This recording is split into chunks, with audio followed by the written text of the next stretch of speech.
اس کی وحدت، اس کی وحدانیت کا تصور انسان کے عقل، انسان کے فہم، انسان کے شعور میں رکھ دیا گیا ہے۔ انسان کے فہم میں، انسان کے شعور میں یہ تصور موجود ہے، اللہ تعالیٰ کی توحید کا، اس کی وحدت کا، اس کی وحدانیت کا تصور انسان کے فہم و شعور میں موجود ہے، اور یہ عالم ارواح میں ہی انسان کے پیدا ہونے سے پہلے رکھ دیا گیا تھا۔ اور پھر صرف انسان کے فہم اور شعور پر ہی اکتفا نہیں کیا گیا، کیونکہ قیامت کے دن کوئی بندہ یہ بھی کہہ سکتا ہے کہ باری تعالیٰ اس وقت تو ہمیں شعور تھا، اس وقت تو احساس تھا، اس وقت تیری ذات موجود تھی، تیرے فرشتے موجود تھے، تیری طرف سے سوال ہوا، ہم نے جواب دے دیا، تو بعد میں تو ہمیں عالم ارواح کا وہ وعدہ یاد نہیں رہا۔ آپ یہ دیکھیں نا، ہم میں سے مجھے تو یاد نہیں ہے کہ عالم ارواح میں ہم نے وعدہ کیا اور ہم یہاں آئے، آپ میں سے میرے اہل کسی کو بھی یہ یاد نہیں ہوگا۔ تو کوئی بندہ بھی قیامت کے دن یہ پوچھ سکتا ہے کہ باری تعالیٰ اس وقت تو عالم ارواح میں ہم نے تیری ندا سنی تو ہم نے اقرار کر لیا، بعد میں تو ہم بھول گئے، ہمیں یاد نہیں رہا۔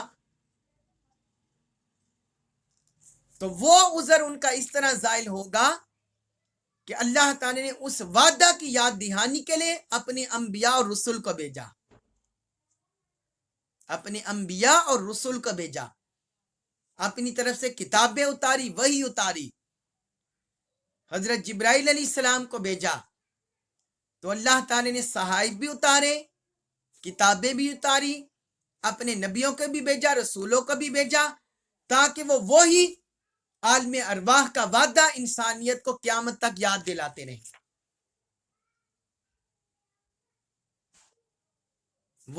وہی وعدہ یاد دلاتے رہے۔ یہ قرآن اترا، یہ ہمیں وہی وعدہ یاد کرا رہے کہ ہمارا ایک رب ہے، ہمارا ایک خالق ہے، مالک ہے۔ حضرت موسیٰ علیہ السلام پر تورات اتری تو وہی یہ وعدہ یاد کرانے کے لیے اور لوگوں کو ہدایت کی طرف لانے کے لیے۔ حضرت عیسیٰ علیہ السلام پر انجیل اتری اسی وعدہ کی یاد دہانی کے لیے۔ حضرت داؤد علیہ السلام پر زبور اتری، حضرت ابراہیم علیہ السلام پر صحائف اترے، اور 313 جو رسول تشریف لائے، جو صحائف اترے، تو دراصل وہ یہی وعدہ یاد کرانے کے لیے اور لوگوں کو حق اور راہ میں فرق بتانے کے لیے۔ تو کسی طرح کا عذر بھی انسانیت پر برقرار نہیں رہے گا۔ کوئی انسان رب کی بارگاہ میں حجت پیش نہیں کر سکے گا کہ باری تعالیٰ ہمیں تو پتہ ہی نہیں تیری ذات کا، تیری طرف سے ہدایت کا، ربوبیت کا۔ اللہ تعالیٰ نے ہر طرح سے بندوبست کر دیا ہے، انسان کو فہم و شعور اور عقل دے کر بھی، اور اپنی طرف سے کتابیں اتار کر، اور انبیاء رسولوں کو بھی بھیج کر اللہ تعالیٰ نے دونوں طرح سے ہدایت کا راستہ واضح کر دیا ہے۔ تو یہ بھی عذر انہیں قیامت کے دن کام نہیں آئے گا، جو وہ اللہ کی بارگاہ میں کہیں گے باری تعالیٰ ہم سے پہلے آباء و اجداد نے کیا، تو رب فرمائے گا کیا تمہارے پاس کتاب الہی موجود نہیں تھی؟ کیا تمہارے پاس آخری رسول تشریف نہیں لائے تھے؟ یا گزشتہ انبیاء کرام کی امتیں، اللہ تعالیٰ ان سے پوچھے گا کیا تمہارے پاس یہ نبی رسول تشریف نہیں لائے تھے، نہیں آئے تھے؟ تو ان کا یہ اعتراض بھی لغو ہوگا۔ پھر آگے فرمایا افتہلکنا بما فعل المبطلون، وہ سارا یہ کہیں گے قیامت کے دن، کہیں گے کیا جو ہم میں سے اہل باطل نے کیا تو اس ظلم کی پاداش میں تو ہمیں ہلاک کرے گا۔ یعنی آپ اندازہ کریں کہ دنیا میں ہدایت کی طرف نہیں آتے، دنیا میں رب کی اطاعت سے، رب کے احکام سے منہ پھیرے ہوئے ہیں، اور قیامت کے دن اللہ کے سامنے اعتراض کر دیں گے، کہیں گے جو اہل باطل نے کیا، جو شرک مشرکوں نے کیا، کافروں نے کیا، اور وہ ہمارے آباء و اجداد تھے، تو کیا ان کے جرم کی سزا ہمیں ملے گی؟ تو میں نے سارا آپ کو بتا دیا، ان کا یہ اعتراض لغو ہوگا۔ اس کے بعد ہے سورۃ الاعراف آیت نمبر 174 174، اس میں فرمایا وَكَذَلِكَ اور کذالک اسی طرح نفصل ہم تفصیل سے بیان کرتے ہیں الآیاتی آیات کو، وَكَذَلِكَ نُفَصِّلُ الْآيَاتِ اور اسی طرح ہم آیات کو تفصیل سے بیان کرتے ہیں، وَلَعَلَّهُمْ اور تاکہ ہم وہ یرجعون رجوع کریں، وَلَعَلَّهُمْ یرجعون اور تاکہ وہ رجوع کریں۔ تو اس آیت مبارکہ میں اللہ رب العزت نے جو کوئی ابہام تھا، جو کوئی اشکال تھا، اس کو بھی دور کر دیا۔ فرمایا اسی طرح ہم آیات کو تفصیل سے بیان کرتے ہیں۔ کیا یہ جو عالم ارواح کا وعدہ الست بربکم ساری تفصیل پڑھ کر کیا کسی بندے کے ذہن میں ابہام رہ سکتا ہے؟